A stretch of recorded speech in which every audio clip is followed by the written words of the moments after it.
ኃጢአት አይሻገርብሽ እህል አይበላብሽ ባንቺ የተቀበረና ቅዱስ ምድርሽን የረገጠ አይወቀስ አይከሰስ ብሎ አምላክ ዘላለማዊ ቃል ኪዳን ከገባላት ምድር ታላቅ የምስጋና መልእክት ነው። አንድ ታላቅ ነገር ላስተዋውቃችሁ ፈልጊያለሁ። በጣም በጥሞና እስከ መጨረሻው ድረስ እንድትከታተሉኝ አደራ ለማለት ፈልጋለሁ። ምናልባት ይህን ነገር ግን ለኛም ኃይልና ብርታት ስለሚሆነን ለዚህ ባለ ጉዳይ ለሆኑ ወንድሞቻችን እህቶቻችንም የወደፊት ህይወት ስንቅም ስለሚሆናቸው ብርታትም ስለሚሆናቸው የእናንተ ድጋፍ አስተያየታችሁ በሙሉ እዚህ ላይ እንድታስቀምጡ አደራ ለማለት ፈልጋለሁ። በመጀመሪያ ደረጃ ዛሬ ለእናንተ ይዤላችሁ የቀረብኩት ላስተዋውቃችሁ የፈለጉት አንድም የተሰራ መልካም መንፈሳዊ ቅናት የሚባል ነገር አለ። መንፈሳዊ ቅናት ማለት ምንድነው? ሰዎች በሰሩት ነገር ላይ መልካም ነገር ጥሩ አደረጉ፣ እኛስ እንዲህ ብናደርግ ነገ እንዲህ እናደርጋለን ማድረግ አለብን ብሎ ሰዎች እንዲነሳሱ ማድረግ እንዲቻልበት ስለሆነ ነው። ሁለተኛም ደግሞ አሁን ለሚቀርብላችሁ ዝግጅት የሚመለከታቸው አካላት ደግሞ ያከናወኑትን የሰሩትን በጎ ተግባራት በደንብ በጥሩ ሁኔታ ላይ የሚያደምጡበት የሰሩት ነገር ላይ ያከናወኑት ያወጡት ነገር ላይ ሁሉ ትክክለኛ ቦታ መድረሱንና እንዲሁም የተላከላቸውን የምስጋና መልእክት ሁሉ ጠቅለል ባለ መንገድ ለማቅረብ ፈልጋለሁ። ስለዚህ እስከ መጨረሻው ስትከታተሉ ብዙ ቁም ነገሮችን ታገኛላችሁ። የምትገኙት ቤተቃና ዩቲዩብ ቻናል ላይ ነው። ሰብስክራይብ፣ ላይክ፣ ሼር ማድረጋችሁን እንዳትረሱ። አሁኑኑ ሰብስክራይብ አድርጉ፣ ላይክም አድርጉት። እቺ ቦታ የት ነች? እቺ ቃል ኪዳን የተገባላት ምድር ማናት? የሚል ለምታውቁ ታውቃላችሁ፣ ለማታውቁ ደግሞ ረጋ ስትሉ እስከ መጨረሻው ታውቁታላችሁ ማለት ነው። ይሄ ብቻም አይደለም፣ ሌሎችም የምስጋና መልእክቶችም ሌሎችም ትልልቅ ስራዎችም ያሉበት ፕሮግራም ዝግጅት ስለሆነ ዛሬ ቤተቃና ዩቲዩብ ዘውትር ከሚያዘጋጅላችሁ ከሚያቀርብላችሁ በተለየ መንገድ ስለመጣ ምናልባትም ይሄንን ነገር በደንብ ሁላችሁም ላይ ለሌሎችም ሸር እንድታደርጉት አደራ ለማለት ፈልጋለሁ። በመጀመሪያ ደረጃ እንግዲህ በሃይፋና አካባቢ በቅድስት ሀገር እስራኤል በሃይፋና አካባቢ የሚገኙ የመድኃኔዓለም የጽዋ ማህበር የሚባሉ ቅን ደጋግ ወንድሞቻችን እህቶቻችን እናቶቻችን አባቶቻችን ያሉበት ማህበር አለ። እዚህ ማህበር ጋር ነው የማስታውቃችሁ። በሃይፋና አካባቢ የሚገኝ ጠንካራ ኦርቶዶክሳውያን በመድኃኔዓለም በራሱ በባለቤቱ ስም የተሰባሰቡ አባላት ማለት ነው። በሃይፋና አካባቢው የሚገኙ ኦርቶዶክሳውያን አባቶች፣ እናቶች፣ እህቶች፣ ወንድሞች የተሰባሰቡበት መድኃኔዓለም የጽዋ ማህበር የሰራቸውን ስራዎች ለአባላቱ ሪፖርት እንዲሁም ደግሞ ለሌሎች ደግሞ በመንፈሳዊ ቅናት እንዲህ አይነት በረከቶችም እንዲህ አይነት ስራዎችም ይሰራል ወይ በማለት እንዲተጉ እንዲበረቱ ለማድረግ በእርግጥ ብዙ አደረግን ለማለት አይደለም። ነገር ግን ትንሽም ብትሆን እንኳን ለሌሎች መነሻና እንዲሁም ሪፖርታችንን በዚህ መንገድ የምናቀርብ መሆናችን ለመግለጽ ስለፈለግን ነው። ምናልባትም የመጀመሪያ ኃይለ ቃል መነሻ ያደረኩትን መነሻው ምንድነው ማን ነው የላከው የሚለውን ነገር አብሮ ከዚህ በኋላ የምታገኙት ስለሚሆን ችግር የለውም። እናንተ ረጋ ብላችሁ ተረጋግታችሁ ስታደምጡ እስከ መጨረሻው ስትቆዩ ሁሉ ነገሮች ታገኛላችሁ። ያ ብቻም አይደለም፣ ሌሎች መልእክታት አሉ፣ የምስጋና መልእክቶች አሉ፣ ብዙ ነገሮች የተሰሩ ስራዎች የሚቀርቡበት ዝግጅት ነውና እስከ ፍጻሜ ተከታተሉ ለማለት ፈልጋለሁ። ሃይፋ የተወሰነ ላስተዋውቃችሁና ከዛ በኋላ ወደ ቀጣይ ፕሮግራም ይሄዳሉ ማለት ነው። ሃይፋ ማለት በእስራኤል ሰሜናዊ ክፍል የምትገኝ የሶስተኛዋ ታላቅ ከተማ ነች። የሀገረ እስራኤል ማለት ነው። በሰሜናዊ ክፍል የምትገኝ የወደብ ከተማ ነች። በእስራኤል ዓለም ሀገራትን በወደብ ከሚያስተሳስሩ አንደኛዋ ወደብም የሃይፋ ወደብ ነውና በጣም መልክዓ ምድሯ ወጣ ገባ የሆነ ብዙ የህዝብ ቁጥር ነው። በዚህ ፈተና ውስጥ ሆኖ እንኳን ኃጢአት አይሻገርብሽ እህል አይበላብሽ ባንቺ የተቀበረና ቅዱስ ምድርሽን የረገጠ አይወቀስ አይከሰስ ብሎ አምላክ ዘላለማዊ ቃል ኪዳን ከገባላት ምድር ታላቅ የምስጋና መልእክት ነው። አንድ ታላቅ ነገር ላስተዋውቃችሁ ፈልጊያለሁ። በጣም በጥሞና እስከ መጨረሻው ድረስ እንድትከታተሉኝ አደራ ለማለት ፈልጋለሁ። ምናልባት ይህን ነገር ግን ለኛም ኃይልና ብርታት ስለሚሆነን ለዚህ ባለ ጉዳይ ለሆኑ ወንድሞቻችን እህቶቻችንም የወደፊት ህይወት ስንቅም ስለሚሆናቸው ብርታትም ስለሚሆናቸው የእናንተ ድጋፍ አስተያየታችሁ በሙሉ እዚህ ላይ እንድታስቀምጡ አደራ ለማለት ፈልጋለሁ። በመጀመሪያ ደረጃ ዛሬ ለእናንተ ይዤላችሁ የቀረብኩት ላስተዋውቃችሁ የፈለጉት አንድም ኃጢአት አይሻገርብሽ እህል አይበላብሽ ባንቺ የተቀበረ ወደ ቀጣይ ዝግጅቶች የማልፍ ይሆናል ማለት ነው። ከ5-6 ዓመታት በፊት በጣም ከባድ ነበረ። ኢየሩሳሌም ቀራንዮ ጎልጎታ ዮርዳኖስ ሄዶ ጸበል ለመጠመቅ፣ ኢያሪኮ ቅዱስ ገብርኤል ገዳም ለመሳለም፣ ቤተልሔም ደብረ ሰላም የልደትን ለማክበር እንዲሁም ሌሎች ኪዳነ ምሕረት በቅድስት ሀገር ኢየሩሳሌም እምብርት ከተማ ላይ ክቧ ቤተክርስቲያን ኢትዮጵያውያን ኤርትራውያን ሰርጋቸውን፣ ክርስትናቸውን በቃ ሁሉን ነገር የቤተክርስቲያናቸውን ከቤተክርስቲያን ጋር የሚያገኙትን መስተጋብር ሁሉንም ነገር ስርዓተ ቅዳሴውን የሚካፈሉባት እምብርት የሆነችው ቅድስት ኪዳነ ምሕረት ገዳም በዛ ነውና ስለዚህ እነዚህ ገዳማት ሁሉ ለመሳተፍ በረከት ለመሳተፍ ቅዳሴ ለማስቀደስ ምንድነው በጣም ከባድ ነው፣ ፈታኝ ነው፣ ቻሌንጅ ለመጀመሪያ ጊዜ ለማያውቁ ሰዎች። አሁን ግን በተለይ ያን ሰዓት ምዕመኑ በጣም አናሳ ነው፣ ብዙም ቤተክርስቲያን የሚሄዱ ሰዎች አልነበሩም። ይህን ነገር የሚያስተዋውቅ የሚያገናኝ ጉዞ ማህበራትም አልነበረም። ከጥቂት ጊዜ ወዲህ ግን የተከሰቱት ነገሮች ግን በጣም ደስ የሚሉ ነገሮች፣ የሚበረታቱ ነገሮች መጥተዋል። ምዕመናን በየአካባቢው በሁሉም ቦታዎች ላይ በእስራኤል በሁሉም ባሉት ስቴቶች ላይ ኦርቶዶክሳውያን አሉ። የኢትዮጵያ ኦርቶዶክስ ተዋሕዶ ቤተክርስቲያን ምዕመናን አማኝ ተከታዮች አሉ። ይሄ ትልቅ ነገር ነው። ሀገር እስራኤል እንግዲህ ወደ ክርስትናው ዓለም ስንመጣ ጌታችን መድኃኒታችን ኢየሱስ ክርስቶስ በዚች በቤተልሔም ተወልዶ በናዝሬት አድጎ በቀራንዮ ተሰቅሎ ማለት ነው እንግዲህ የመጨረሻው ልደት አለ፣ ሞት አለ። ስለዚህ ክርስቶስ ልክ እንደ ሰው ልጅ አምላክ ሆኖ ሳለ እኛን ለማዳን ሲል የሰውን ስጋ ለብሶ በነቢያት የተነገረውን ትንቢት ለመፈጸም ከእመቤታችን ከቅድስት ድንግል ማርያም በድንግልና ተጸንሶ በድንግልና ተወልዶ በቤተልሔም እነሆ በኤፍራታ ሰማነው ብሎ ቅዱስ ዳዊት ነብዩ ሚልክያስ የተናገሩትን ነብዩ ኢሳይያስ 7:14 ላይ ይህ ሁሉ የተፈጸመበት እንግዲህ ቅድስት ሀገር ኢየሩሳሌም ነው። ክርስቶስ ከተወለደ በኋላ በመስቀል ላይ ተሰቅሎ እንግዲህ ከአንድ ዓመት በኋላ በ34ኛው ዓመተ ምህረት ማለት ነው ክርስቶስ በተሰቀለ ከአንድ ዓመት በኋላ ማለት ነው ጃንደረባው ፊልጶስ የህንደኬ የገንዘብ ያዥ ነበረ። ወደ ኢየሩሳሌም ለስግድ በዓል መጥቶ ነበር፣ የፋሲካን በዓል ለማክበር። በመጣ ሰዓት ላይ የነብዩ ኢሳይያስን መጽሐፍ ያነብ ነበር ይላል። ይሄም ደግሞ የት ነው መረሰላችሁ? የሐዋርያ ሥራ ምዕራፍ 8 ላይ ሙሉን ክፍል ታገኙታላችሁ። ይሄን እያነበበ ባለበት ወቅት ላይ በጋዛ ሰርጽ ከኢየሩሳሌም 7 ኪሎ ሜትር ወጣ ብላችሁ ወደ ጋዛ ሰርጽ በሚወስደው መንገድ ላይ በሰረገላ ሆኖ እየሄደ እያለ ይህንን መጽሐፍ እያነበበ ሐዋርያው ፊልጶስን ወደ ጃንደረባው ባኮስ ላከው ማለት ነው። ጃንደረባው ባኮስ ጋር ተገናኘ በኋላ የሚያነበውን ጠየቀው። የምታነበው ገብቶሃል አለ። የሚያስረዳ አይነት ሳይኖር እንዴት ይቻለኛል አለ። ትህትናን ነው። እንደገናም ደግሞ መማርንም ፈለገ። አመሰጠረለት፣ ተረጎመለት። ሐዋርያው ፊልጶስ ካስረዳው በኋላ ከዚህ ውሃ እንዳልጠመቅ ምን ይከለክለኛል አለ። አሁን ሐዋርያው ፊልጶስ የጃንደረባው ምንጭ ተብሎ እኛ ኦርቶዶክሳውያን ወደ ኢየሩሳሌም ስንሄድ ለጸበል ፕሮግራም አንድ ከምንጸበልባቸው ቦታዎች አንዱ ይሄ ነው፣ ቅዱስ ቦታዎችና ለክርስትናም ደግሞ መሰረት የተጣለበት ወደ ኢትዮጵያ ክርስትና ለመግባት መሰረት የተጣለበት ቦታ አንዱ ይሄ ነው ማለት ነው፣ ከጥምቀት አንፃር ማለት ነው። ስለዚህ ብታምንስ በፍጹም ልብ ይቻልሃል ሲለው እውነት አምናለሁ ክርስቶስ የሕያው እግዚአብሔር ልጅ እንደሆነ አምናለሁ አለ። የተናገረው ቅዱስ ጴጥሮስ ነው። ሰዎች ማን ይሉኛል እያለ እንደገናም ደግሞ እናንተስ ማን ትሉኛላችሁ ብሎ በጠየቃቸው ሰዓት ሐዋርያትን ቅዱስ ጴጥሮስ የጠየቀው የመለሰው መልስ ነበር። ይሄ መልስ አንተ ሕያው እግዚአብሔር ልጅ ክርስቶስ ነህ ብሎ መለሰለት። ይሄን ቃል ደግሞ ማን ነው የደገመው? ጃንደረባው ባኮስ ከኢትዮጵያ ለስግድ በዓል ወደ ኢየሩሳሌም የመጣው ጃንደረባው ባኮስ በሰረገላ ሆኖ ይህን ቃል ተናግሮታል።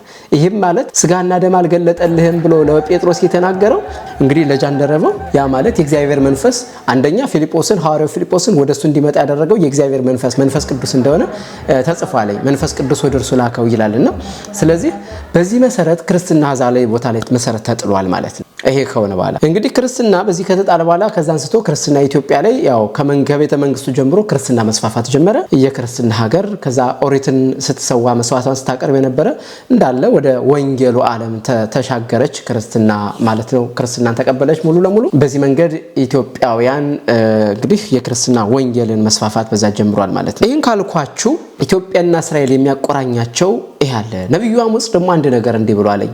እስራኤላውያንን ሲናገር እናንተ እስራኤላውያን እንደ ኢትዮጵያ ልጆች አይደላችሁምን አላቸው። ኢትዮጵያውያን ልጆች ናቸው ማለት ነው። ስለዚህ በዚህ መሰረት ምንድነው የእግዚአብሔር ልጆች የእግዚአብሔር አማኞች እንደሆን እናውቃለን ማለት ነው። እዚህ ጋር ነቢያቱን በተለያየ መንገድ አባቶቻችን ሚስጥሩን በብሉይ ኪዳን ያለውንም በወንጌል ያለውን ሲያመሰጥሩት ብዙ ነገሮች ይገኛሉና በዚህ እግዚአብሔር ይመስገን ደስ ይለናል በጣም። አሁን ይሄን ያልካልኳችሁ የምወስዳችሁ ዛሬ እንግዲህ የመድኃኔዓለም የጽዋ ማህበር ከተመሰረተ እንግዲህ ለተመሰረተው ወደ 5-6 ዓመታት ማለት እንደ ማህበር ሳይሆን እንደ ጉዞ ማህበር ከተመሰረተ ከ5-6 ዓመት እየሆነው ነው። ነገር ግን በጽዋ ማህበር ደረጃ ግን ከ4 ዓመት እስከ 5 ዓመት እንግዲህ እየተጣጋ ነው የጽዋ ማህበሩ ማለት ነው። ወደ 4 ዓመት ከ4 ዓመትና ከዛ በላይ ሊሆን ነው ማለት ነውና ተፋሰቡ የቤተ ክርስቲያን ልጆች፣ አባቶች፣ እናቶች፣ እህቶች፣ ወንድሞች እኛ እዚህ ሀገር ላይ እየኖርን ነው። ስለዚህ ተሰባስበን ቤተክርስቲያን እንሳለማለን። ተሰባስበን የአበይት በዓላትን ቤተልሔም እንሄዳለን፣ ቀራንዮ ጎልጎታ እንሄዳለን፣ ስቅለትን፣ ትንሳኤን፣ ጥምቀትን፣ ዮርዳኖስን እናከብራለን። እንደዚህ ደግሞ ሀገራችን ኢትዮጵያ ያሉ ደግሞ ትንሳኤንም ስናከብር እዚያ ያሉ የሚራቡ የሚጠሙ አረጋውያን፣ ጧሪ ቀባሪ የሌላቸው አረጋውያን፣ ህፃናት፣ ወላጅ አልባ ህፃናት ሁሉ አሉ ከዚህ አንፃር ስለዚህ እኛችን በልተን በዓሉን ስናከብር አገራችን ያሉ ወገኖቻችንን ስናስብ ምን እናደርግ የሚል ነገር ቀና የሆነ በዚህ መንገድ ከጽዋ ማህበሩ ጀርባ ግን የበረከት ስራዎችን መስራት አለብን። አንደኛ በራሱ ጽዋ ምን ያህል በረከት እንደሚያሰጥ እንግዲህ በመጽሐፍ ቅዱስ የተቀመጠ ነገር ነው። በደቀ መዛሙርቴ ስም ቀዝቃዛ ውሃ የሚሰጥ ዋጋው አይጠፋበትም አይደለም የሚለው። ስለዚህ እኛ ደግሞ የተሰባሰብነው በራሱ በባለቤቱ በጌታችን በመድኃኒታችን በኢየሱስ ክርስቶስ ስለሆነ እንዴት ዋጋውማ ከፍ ያለ ይሆናል ብለን እናምናለን። እንኳን አብሶ በመድኃኔዓለም ይቅርና በቅዱሳኑ በጻድቃኑ ሰማዕታት በእመቤታችን በሌሎችም ቅዱሳን በመላእክታኑ ብናደርግም እንኳን ዋጋችን እንደማይጠፋ እናምናለን። ግን እኛ እጣ አጣጥለን የወጣልን እጣ ማን ነበረ? የመድኃኔዓለም ስም ነው የነበረው። ስለዚህ በእርሱ ስም ተሰባሰብ ጽዋ መጠጣት ጀመርን ማለት ነው። ይህ ከሆነ በኋላ እንግዲህ የበረከት ስራዎችን ጎን ለጎን መስራት ተጀምረዋል። ከቅድስት ሀገር እዚህችው ሀገራችን እስራኤል ላይም ቤተክርስቲያን በምትፈልገን ልጆቼ በዚህ መንገድ ይህን አድርጉ ስትል በዛ መንገድ እየተሳተፍ አገር ቤት ደግሞ ተቸገሩ ሲባሉ ደግሞ ካለን ቀንሰው እንዲሰጡ በማድረግ እየተባበሩ ጀግኖች በጣም የቁርጥ ቀን ልጆች እዚህ ቢኖርም እንደ ሀገር የመጀመሪያ በርስታቸው መጥተው እዚህ ጋር ሲኖሩ ያቺ ሀገር ደግሞ ውልጻቸው ላይ ሁሌም ኢትዮጵያ ስትባል ሁሌም ቢሆን ቀድመው የሚገኙ ወገኖቻችን ናቸው። በዚህ በጣም እንደ አንድ የኢትዮጵያ ኦርቶዶክስ ተዋሕዶ ቤተክርስቲያን አማኝ በጣም ላመሰግናችሁ እወዳለሁ ማለት ነው። ለምን በብዙ መንገዶች እናገኛለን። በብዙ መንገዶች በረከታቸውን፣ ስራቸውን፣ አገልግሎታቸውን ስለምናይ ክብር ይገባቸዋል። የመድኃኔዓለም የጽዋ ማህበር ከልዑል እግዚአብሔር ማህበር ጋር በማስተባበር የተሰሩ ስራዎችን ልንገራችሁ ላንሳቸውና ራፍሊ ላንሳቸው። በ2017 ከዛ በፊት የነበሩ 3-4 ዓመታት ላይ የተሰሩ በረከቶች አሉ። ወደዛ መመለስ አልፈልግም። ነገር ግን በ2017 ላይ ለመድኃኔዓለም የጽዋ ማህበር እንደ ሪፖርትም እንዲሆናቸው 2017 ዓመተ ምህረት የመድኃኔዓለም የጽዋ ማህበር በበላይነት የተሳተፋቸው ያደረጋቸው በረከቶችን እንደው በጉልህ የሚታዩትን ነው ለማንሳት ፈልገው።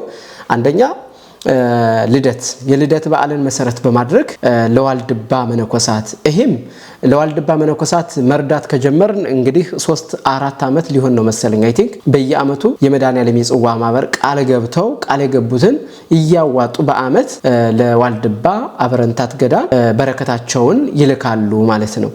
ትንሽም በረከት ቢሆን የመድኃኔዓለም የጽዋ ማህበር ያሉትን በረከቶች እያሰባሰበ ወደዛ ቦታ ያደርሳል ማለት ነውና ለ3-4 ዓመት የአባቶቻችን እየጎበኘን እንገኛለን። ወደፊትም እንቀጥላለን በእግዚአብሔር ፈቃድ። በ2017 ግን ከተደረገው የበረከት ስራ አንጻር ስንት ነበር ካላችሁ በገንዘብ መጠን እሱንም ማሳወቅ ስላለብን ነው። 3950 የአሜሪካን ዶላር ለዋልድባ አበረንታት ገዳም ቤተ አቡነ ሚናስ ተደጋጋሚ ሲያደርግ የነበረውን በረከት አባቶቻችን የሚመጣው የምስክር ወረቀት የምስጋና ወረቀት መልእክታቸው ጸሎታቸው ሁሌም የሚደርሰን እየደረሰ እንደውም አንዴ ምን ደርሶናል መሰላችሁ? የአባቶቻችን እዛ ዳቤ በረከታቸው ደርሶና ተልኮልናል። የምር ማለት ነው።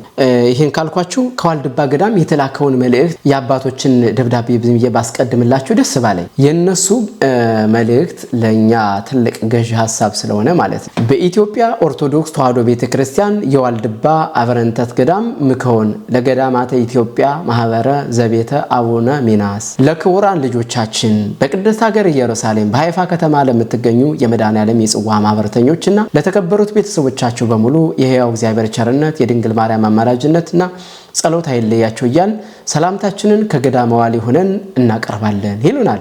ይህ እንግዲህ አባቶቻችን የላኩልን መልእክት ነው። የመጀመሪያው መግቢያዋን ነው እንግዲህና ምናልባት እዚህ ላይ አንድ ነገር ልበላችሁ። የመድኃኔዓለም የጽዋ ማህበረተኞች የልዑል እግዚአብሔር የተሳተፋችሁ ወንድሞቻችን፣ እህቶቻችን፣ እናቶች፣ አባቶች በሚገባ አላችሁ። እንዲያውም ቀዳሚዎቹ እናንተ ናችሁ።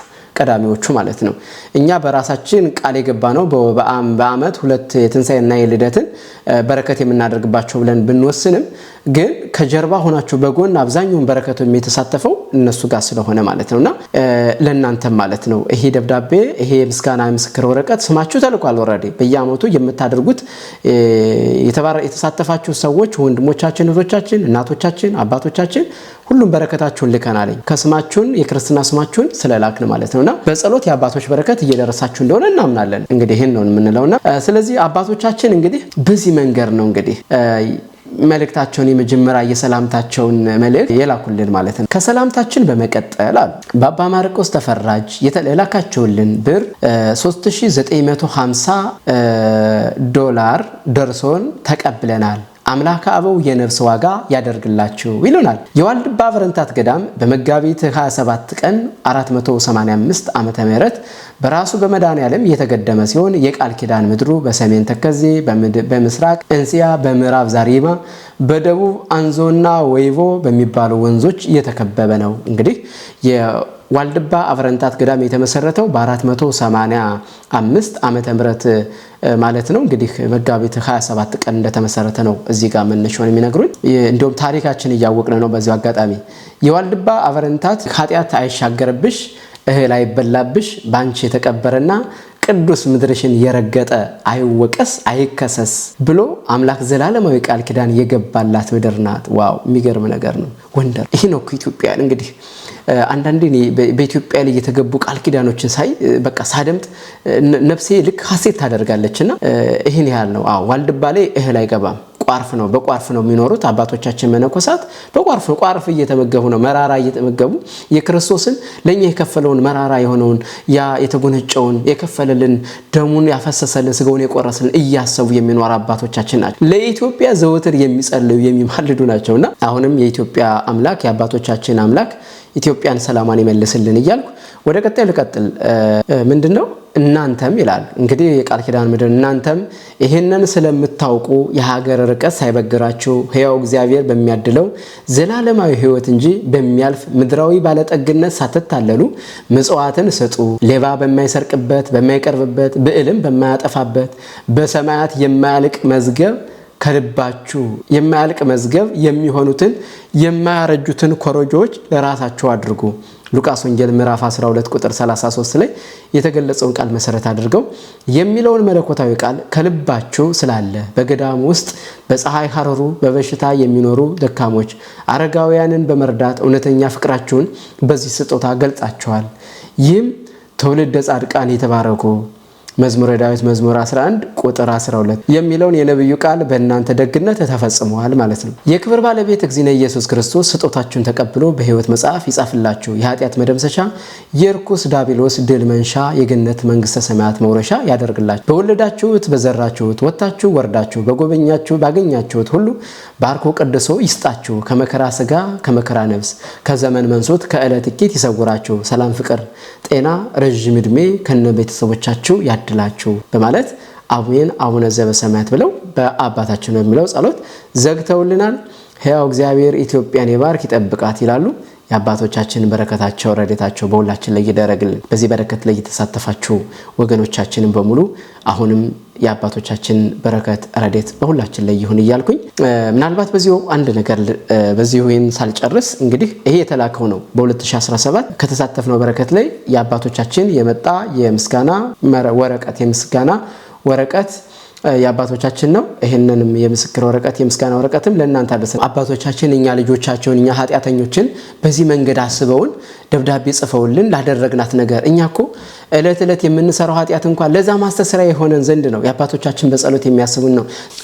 ለኛ ለኃጢአተኞቹ እንግዲህ ይሄን ያህል ደብዳቤ ጽፈውም ልከዋል ማለት ነው። የደረሳቸው በረከቱ በትክክል መድረሳቸውን እንደገናም ደግሞ ይሄንን ምስጋና በመላካቸው እውነተኛ ለኃጢአተኞቹ የሚገባን ባይሆንም ግን እጃችን ነስተን እጅግ ዘወትር በጣም ሁሌም ልባችን ከዋልድባ እንዳይወጣ እዛ ታትሞ እንዲቀር በማድረግ እኛም ጸሎታቸው ተደረሰን እንላለን። መልካም ይሄን ካልኳችሁ እንግዲህ ወደ ሁለተኛው የበረከት ስራ እመጣለሁ ማለት። ሁለተኛው የበረከት ስራ ከልደት በኋላ ቀጥታ የምናገኘው ደግሞ እንግዲህ ከወራት በኋላ ትንሳኤ አለ። ጌታችን አምላካችን መድኃኒታችን ኢየሱስ ክርስቶስ በቀራንዮ ጎልጎታ ደሙን አፍስሶ ስጋውን ቆርሶ ለኛ ታላቅ ዋጋ የከፈለበት ትንሳኤን እናስባለን። ከስቅለቱ በኋላ ትንሳኤ አለ። በትንሳኤው እኛም ትንሳኤ አለን ብለን አምነን የምንኖር የክርስቶስ ቤተሰቦች ነንና ስለዚህ ትንሳኤን እኛ ስናከብር በቦታው ላይ ሆነን ስናከብር እጅግ በጣም ልዩ ነው። በነገራችን ላይ እንደው ከኢትዮጵያ ሆናችሁ ከተለያየ ዓለም ሆናችሁ ይህንን መልእክትም የምታደምጡ ይህንን መረጃ የምትሰሙ ወገኖቻችን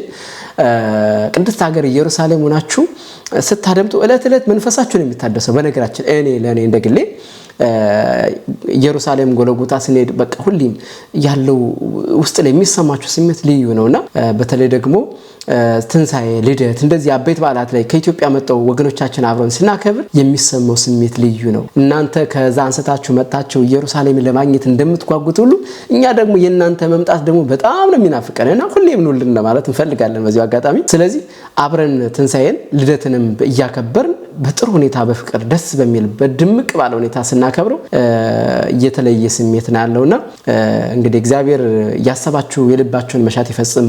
ትንሳኤን እንግዲህ በዓል አክብረን እኛም ወደ ቤታችን ስንመለስ ደስ የሚል ነው። እግዚአብሔር ይመስገን ለኛ ትልቅ ዋጋ የተከፈለበት ቀን ስለሆነ ያን ታሳቢ ስናደርግ ወንድሞቻችን አሁንም አላስቻላችሁም የምር ማለት ነው የመድኃኔዓለም የጽዋ ማህበርተኞች በቃ ልክ በዚህ መንገድ ላይ ሲንት ሲሉ እንዴ እኛ በልተን ጠጥተን እያደር ስለዚህ እዛ እኮ ያሉ አረጋውያን አሉ ህፃናት እኮ አሉ ወላጅ አልባ ህፃናት አሉ እኮ እስኪ ወደ እነዛ ትንሳኤን ብናስባቸው ምንድነው በማለት ተማከሩ። ስለዚህ ለዚህ ነው እኔ በደንብ የሆነ ከዚህ ለመድኃኔዓለም የጽዋ ማህበርተኞች በሃይፋና አካባቢ ለሚገኙ ለልዑል እግዚአብሔር ቤተሰቦች በጣም የተለየ ቦታ ያለኝም ከዚህ አንፃር ነውና እኔም ይሄንን ጊዜ ሰጥቼ በዚህ መንገድ ላይ እንደው እኔ እንኳን የኔ ምስጋና እንኳን ለእናንተ ይቅርባችሁና ነገር ግን የአባቶችን በረከት የአባቶችንን አጠቃላይ የመጣላችሁንን ምስጋና ሁሉ እንዲጠቅለል አድርጌ ባንድ ላይ ለማቅረብ ስለፈለኩ ነውና ከዚህም አንፃር በ2017 አንድ ታላቅ ስራ ሰርተናል። ትንሳኤን መሰረት ባደረገ የትንሳኤን በዓል መሰረት በማድረግ ማለት ነው። ይሄም የሆነው የት ነው ካላችሁ ወደ ጎንደር ከተማ አንድ ካለን ብናካፍል የሚል የአረጋውያንና የህፃናት መርጃ ማዕከል የበጎ አድራጎት ማህበር አለና እዛ ላይ ምናልባትም ለሁለተኛ ጊዜ ነው በ2016ም እንዲሁ የነበረን በረከት በግምት ብሩን አላቅም በትክክል ግን እዛ ላይም ደግሞ በረከት አሳድረን ነበር ልከን ነበርና ተሳትፈናል።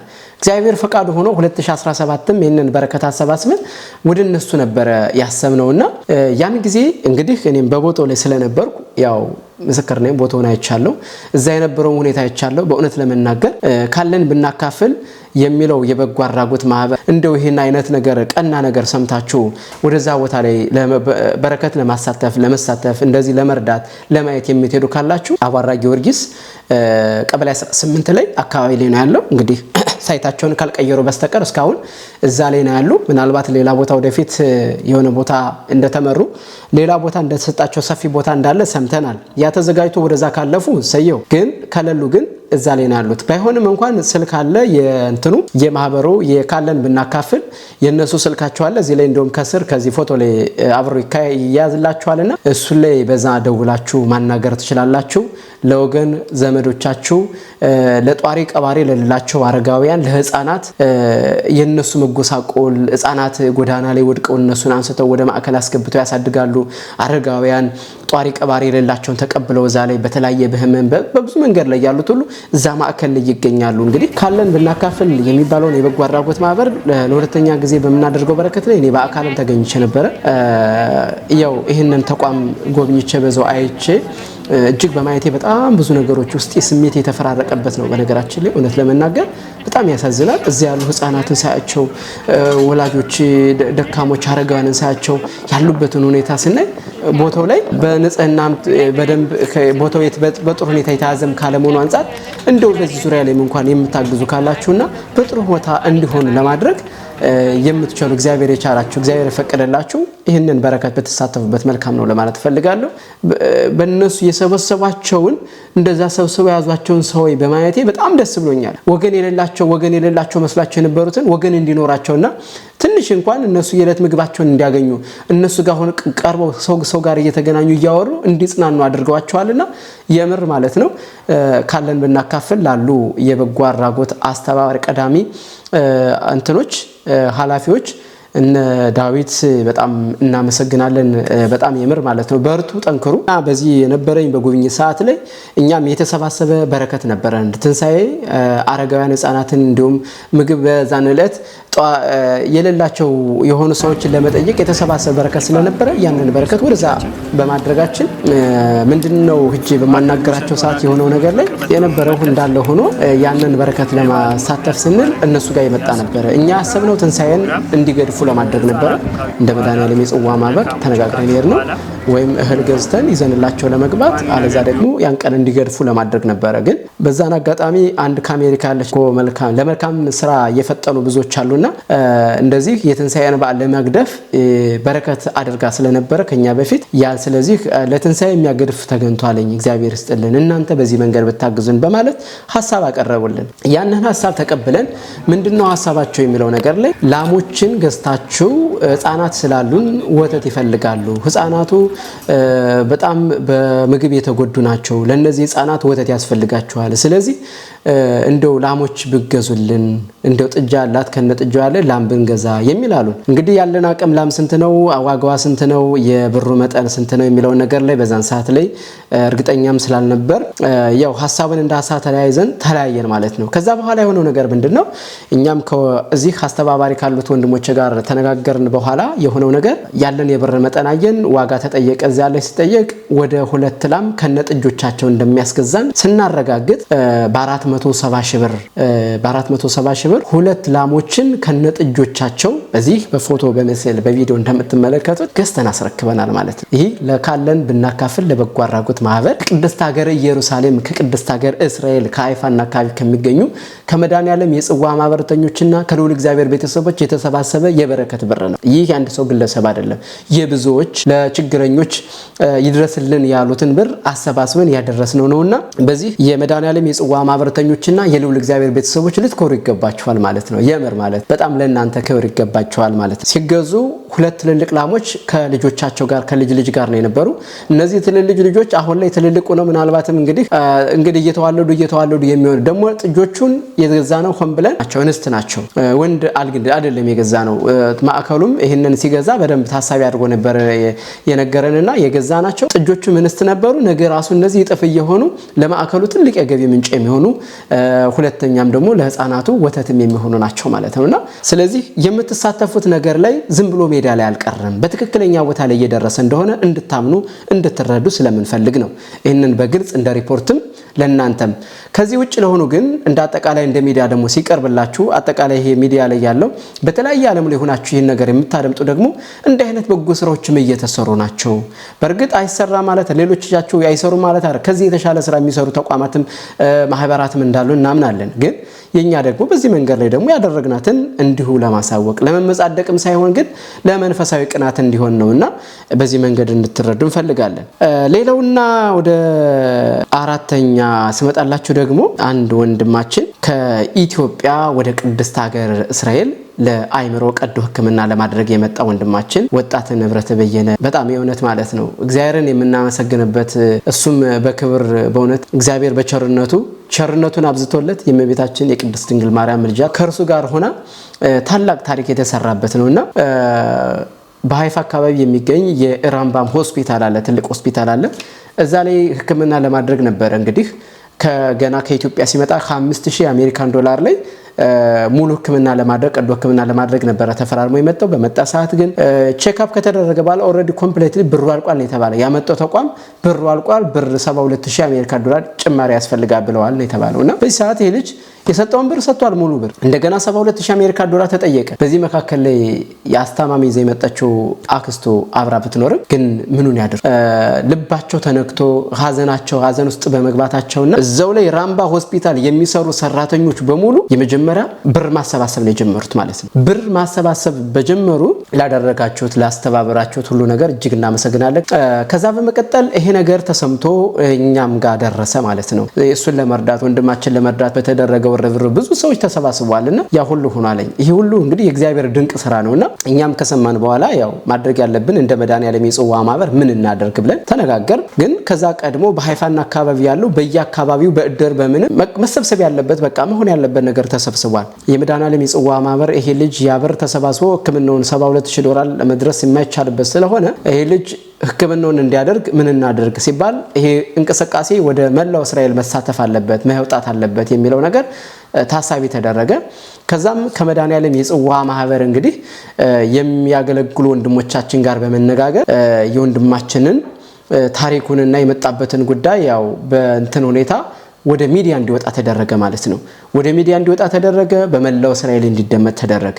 ከዛም አልፎ ደግሞ የመድኃኔዓለም የጽዋ ማህበር ደግሞ ደብዳቤ ጽፎ ደግሞ ቅድስት ቤተክርስቲያን ላይ ደግሞ ወንድማችን እንዲረዳ ጥያቄ ማቀረበ። ይሄን ያደረገው የመድኃኔዓለም የጽዋ ማህበር ነው። ይሄ ማህበር በመኖሩ ደብዳቤውን ጻፈ። አባቶቻችን የኛን ደብዳቤያችንን አይተው ተቀብለው ልጅነታችን ሳይንቁ የወንድማችንን ጉዳይ ደግሞ አዎ የችግር ጊዜ አይሰጥም ብለው አይተው ተረድተው በቃ ይሰብሰብለት በዚህን ቀን ለነዚህ ቀናት ላይ ስብሰባ አድርጉ በማለት እንዲሰበሰብለትና በመስቀል ላይ የመስቀል ደመራ በዓል በቀራንዮ ጎልጎታ በሚደረገው የክብረ በዓል ላይ ማታ ምሽት ላይ ያው መልእክቱ ተላልፎ የተሰባሰበለት ወንድማችን እሱም በቦታው ተገኝቶ ነበረ። ወንድማችን ወጣት ንብረት በየነ አንደኛ ወንድማችን ከሰዎች ዘንድ ተዋወቀ። ወደ ኢየሩሳሌም ያሉ እንግዲህ ደጋግ ቀልቦች ያሉበት ሀገር እንግዲህ ይሄ ነው ማለት ነው። ወንድማችንን የሚያውቁ በዛ አካባቢ የነበረው ቤተሰባዊነትም ስላለ እንግዲህ እነዛ ጋር ነው አቶ ታከለ እና ቤተሰቡ ማለት ነው የምር ማለት በጣም ከብር ከልብ ላመሰግነው የሚገባ ነገር ቢኖር በዛው መድኃኔዓለም ጽዋ ማህበር ብቻ አይደለም በረከት ይሄን ነገር ምስጋና የሚወስደውምና አቶ ታከለ በጣም ቀዳሚውንና ትልቁን ስራ ለወንድማችን ሕክምና መፋጠን ትልቁን ስራ በባለቤቱ በኩል እየተደረገ ነውና በኢየሩሳሌም የሚገኘው ሆስፒታል እዛ ሕክምና የሱ ባለቤት ሰራ ስለነበረ በዛ አማካኝነት የሱን የሕክምና ኬዝ ወስዳ አሳይታ ለዶክተሮች እንሰራለታለን $130,000 ያስፈልጋል ብለው ተነገረ ማለት ነው። ስንት ነው ብያቸው ነበር? $72,000 ነበር የተጠየቀው እዚህ ለራምባ ማለት ነው ያመጣው ኤጀንሲ ማለት ነው ያስጠየቀበት። እዛ ግን ስንት ነው የተባለ? $130,000 ሸቄል የእስራኤል ሸቄል በዶላር እንግዲህ ወደ ስንት ነው 40-30 ምናልባት እንደዛ አካባቢ ዶላር ወደ $50,000 ሊሆን ይችላል። በርግጥ እዛም አይደርስም ያውም ወደ 30,000 በ12 $30,000 አካባቢ ዶላር ሊሆን ይችላል። ያ ነው የተጠየቀው።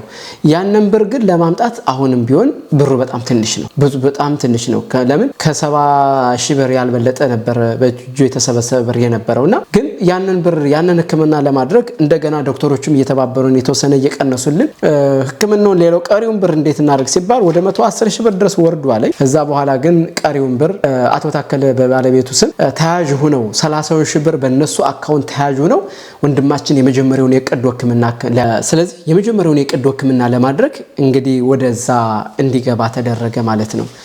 በእነሱ ተያዥ አማካኝነት የተነጋገርነው ምናልባት ይሄን ነገር ከሌላው ከዘመን ሰብስበን እንመልሳለን ሌሎችም ማድረግ የማይችሉት ነገር ነው። ነገር ግን እነሱ አድርገውታል። ይሄም ደግሞ ክብር ይገባቸዋል እናመሰግናለን ለማለት ፈልጋለሁ።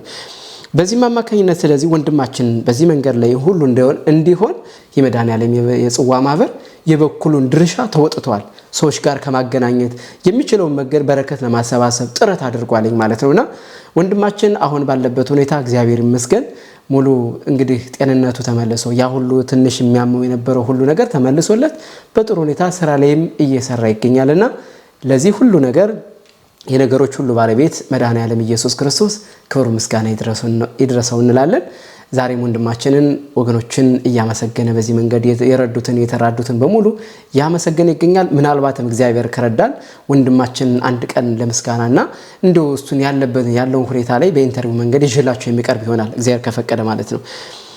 መልካም ሌላው እንግዲህ በዚህ መንገድ ላይ አሁንም ቢሆን ከቅድስት ሀገር እስራኤልም ከሀገራችን ወደ ሀገራችን ኢትዮጵያም ትንንሽ በረከቶችም የተለያዩ በረከቶች እንደው በዋናነት ጉልጉል የሚባሉትን ነገሮች አነሳን እንጂ ትንንሽ በረከቶችም እየተሳተፍን ያለንበት ቤተክርስቲያን በመጠይቀን በመትለን ነገር በዛ መንገድ ላይ በመገኘት የሚሳተፍ የቤተክርስቲያን የቁርጥ ቀን ልጆቿ ናቸው። በመድኃኔዓለም የጽዋ ማህበር የተሰባሰቡ ልጆች ጠንካሮች ናቸው። ሌሊትም ቤተክርስቲያን በመገስገስ የሚታወቁ ናቸውና ከሃይፋ እስከ ኢየሩሳሌም የሁለት ሰዓት ጉዞ ነው እንግዲህ አንዳንዴ ምናልባት የአውቶቡስ የመኪናዎች መጨናነቅ ካለ 1 ሰዓት ተኩል እስከ 2 ሰዓት ድረስ አካባቢ ሊወስድ ይችላልና ይሄንን ሌሊት ተጉዘው ከማህሌት ደርሰው ቅዳሴ ያስቀድሰው ነው የሚመለሱ። እዛ በኋላ ሌላው ጉዞም ካለ ጸበል ፕሮግራምም ካለ ይህ ሁሉ ተሳትፎ ነውና በጣም ጠንካሮች ናቸው። የምር ማለት ነው ሀይፎች በጣም ነው ክብር ይገባቸዋል። አመሰግናቸዋለሁና በርቱ፣ ጠንክሮ የእናንተ ጥንካሬ ለብዙዎች እምነታቸው መሰረት መጽናት ለብዙዎች መመለስ ምክንያት ናችሁና ስለዚህ በርቱ፣ ጠንክሮ ለማለት ፈልጋለሁ ማለት ነው። በዚሁ አጋጣሚ ምናልባትም ደግሞ ለአባታችን እንግዲህ አንድ መምህራችን ካህን የሆኑ እዚሁ ቅድስት ሀገር ኢየሩሳሌም ያሉ አባታችን ቀሲስ ለምለሙ አንድ በሕክምና በገቡበት ወቅት ላይ ያው በአባቶቻችን ቤተክርስቲያን ጥሪ አድርጋ ልጆቿ በዚህ በቅድስት ሀገር ኢየሩሳሌም የሚኖሩ አገልጋይ ካህን ቄስ ለምለሙ አበበው ሕክምና ላይ ወደ ሕክምና ገብተው ለቀዶ ሕክምና በገቡበት ወቅት ላይም ያው ይሄ መልእክት ጥሪ ለሁሉም ኦርቶዶክሳውያን ምእመናንም ጥሪ ተደርጎ ከዛም አልፎ ከዛ ሌሎችንም የቤተ እስራኤልንም ያሳተፈ ነው እና እንደው ብቻ በእምነቱ ያለን ብቻ አይደለምና በጣም ሁሉ አዝኖ ለእሳቸውም ደግሞ እኛም ደግሞ የመድኃኔዓለም የጽዋ ማህበር ደግሞ ያለውን ከሰጠ ሰው ንፉግ አይባልም አይደለም ይባል እኛም ያችን አድርገን ወደ 4000 የሚጠጋ ብር በረከታችን ተሳትፈናል። አባታችንም ሕክምናቸውን አድርገው ተሽሏቸው እውነት ዛሬ በዚህ መንገድ ላይ ሲያገለግሉን ከአባቶቻችን ከመነኮሳት ጋር አብረው እያገለገሉን ስናይ በጣም ደስ ይለናልና እግዚአብሔር አምላክ ይመስገን እንላለን።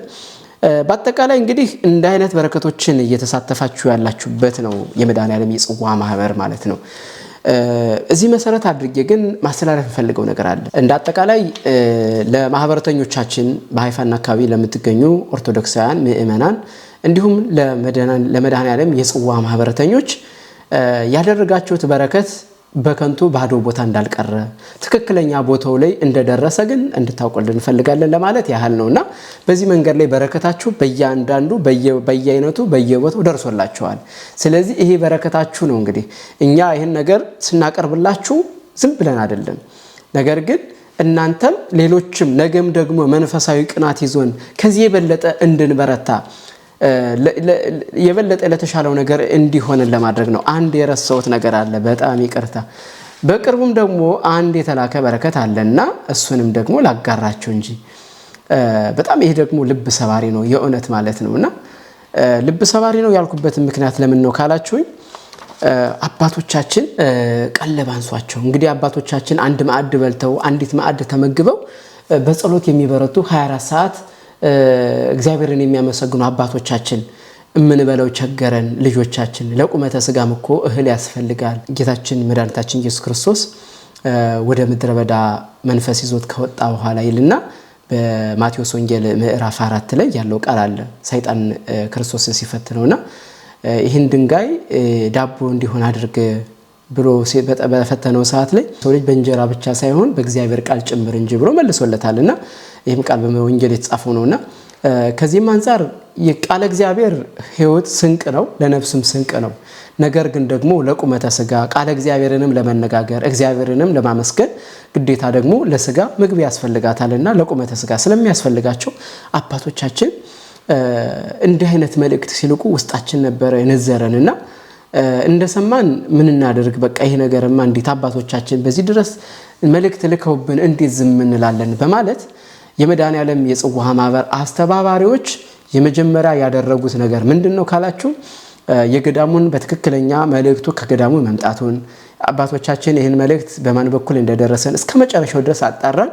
ገዳማት የገዳሙን አካውንት ሁሉ ከነገር ካጣራን በኋላ የአባቶቻችን መልእክት ወደ እንግዲህ እኛ መቼም አስተባባሪዎች አይደለም ከፊት እችን ነገር አሰባሰው የሚሰጧቸው ያ ማለት ከአስተባባሪዎች አይደለም ይሄ በረከት የሚወጣውና የወጣው ከየት ነው? ከማህበሩ ከአጠቃላይ ከሁሉም ምእመናን ነውና ይሄንን መልእክት የአባቶቻችንን መልእክታቸውን ለምእመናን አወረን። አባቶቻችን በዚህ መንገድ ላይ እነዚህ ሆነው ሲለምኑን ሲጠይቁ እነሱ ለኛ ለነፍሳችን ከእግዚአብሔር ጋር የሚያስታርቁን አባቶቻችን ስለ ኢትዮጵያ ዘውትር የሚጸልዩ አባቶች እንዲህ ሲሉን እኛ እንዴት ዝም ብለን እንቀመጣለን? የምንችለውን እናደርግ፣ እናዋጣ፣ አባቶቻችን እንጠይቃቸው በማለት በረከታቸውን ለመሳተፍ ቀዳሚ መሆናቸውንና ፈቃደኝነታቸውን አነሱ ማለት ነው። እንግዲህ ነው ትልቁ ነገር አንድ መልእክት ሲመጣ አንድ በረከት ሲመጣ ቀድሞ ወደፊት በቃ እኛ እያለን የሚል ነገር ይነሳልና ይህ መንፈሳዊ ቅናት ዛሬም ዘወትርም ሁሌም ከኛ ጋር ሊኖር ይገባል ማለት ነው። ለምን በቃ በህይወታችን እንግዲህ የሰው ልጅ ለስጋችን ምግብ እንደሚያስፈልገው ለነፍሳችን ደግሞ ምን ያስፈልጋል? ስንቅ፣ የህይወት ስንቅ ያስፈልጋል። ያ ደግሞ የአባቶቻችን ጸሎት ምጽዋት ነች። እቺ ምጽዋት ምንድነው? እንግዲህ ለነፍሳችን ስንቅ ከሚሆኑት መካከል እንግዲህ አንዱ ምጽዋት ነው። እግዚአብሔርን ቤተ መቅደስ መስራት፣ አባቶቻችን መጠየቅ፣ አረጋውያንን መርዳት፣ ህፃናትን መጠየቅ፣ ይሄ ታምሜ አልጠየቃችሁኝም፣ ተረጂ አላለበሳችሁኝ፣ ተጠምቼ አላጠጣችሁኝም የሚል የፍርድ ቃላትን እንግዲህ የምናገኛቸው ምን እንጠየቃቸው በፍርድ ሰዓት እነሱን ነገር ቢያንስ ለኃጢአታችን መደምሰሻ ይሆኑን ዘንድ የግድ መሳተፍ ስላለብን ይሄ ሲመጣ የመድኃኔዓለም የጽዋ ማህበርተኞች ሰምተው ዝም ማለት አልቻሉም። ወደ ማሰባሰቡ ይህንን በረከት ለማሰባሰብ ተጀመረ። ይህም ገዳም የት ነው ካላችሁኝ ላሳውቃችሁ። ዱር አንበሳ ኪዳነ ምህረት ገዳም የት ነው የሚገኘው? ወደ ደባርቅ ዞን ላይ ሰሜን ጎንደር ደባርቅ አውራጃ ላይ የሚገኝ ገዳም ነው። ወደ ታች ወደ ቆለው ወደ ማለት ነውና ዱር አንበሳ ኪዳነ ምህረት ገዳም የሚኖሩ የአባቶቻችን ገዳም ነው። ገዳሙ ብዙ ታሪካዊ ነገሮች እንዳሉት አባቶቻችን በመልእክታቸው ገልጸውልናል። ነገር ግን እኛ ያን ታሪኩ እንዳለ ሆኖ የአባቶቻችን መልእክቱ በራሱ እንቅልፍ የሚያስተኛ አልነበረምና ወደ ማሰባሰቡ ነው። ያንን ማሰባሰብን የተሰባሰበው ብር ወደ እነሱ እንድንልካት ሆነናል። በእርግጥ ብዙ ሁናም አይደለም፣ ግን ቢሆንም ግን የተሰባሰበውን ብር ለመላክ የቻልነው ስንት ነው ካላችሁኝ 393600 የኢትዮጵያ ብር ነበር። ይህንን ብር ቀጥታ ወደ አካውንታቸው ትራንስፈር በማድረግ ከአባቶቻችን የተላከውን የምስጋና ወረቀት የምስጋና መልእክት አሁንም አነብላችኋለሁ። ከዱር አንበሳ ኪዳነ ምህረት ገዳም ማለት ነው። እንዲሁም በምስል ላይ እንደምትመለከቱት ለክቡራን ልጆቻችን ይላል የኢትዮጵያ ኦርቶዶክስ ተዋሕዶ ቤተክርስቲያን ለመድኃኔዓለም የጽዋ ማህበር ለክቡራን ልጆቻችን የልዑል እግዚአብሔር ቤተሰቦች ሃይፋ ከሁሉ አስቀድመን የአምላክ ሰላም ወፍቅር ኢየሱስ ክርስቶስ ሰላምና ጸጋ የእመቤታችን የቅድስት ድንግል ማርያም ረድኤት በረከት የአበው መነኮሳት የአበው ቅዱሳን አንድነት ጸጋና ፍቅር ይብዛላችሁ እያል የመንፈሳዊ የአክብሮት ሰላምታችንን እናቀርባለን ይሉናል። በጣም ደስ አይልም? ከአባቶቻችን እንዲህ አይነት ምስጋና ሲመጣላችሁ እንዲህ አይነት መልእክት ሲመጣ ማለት ነው።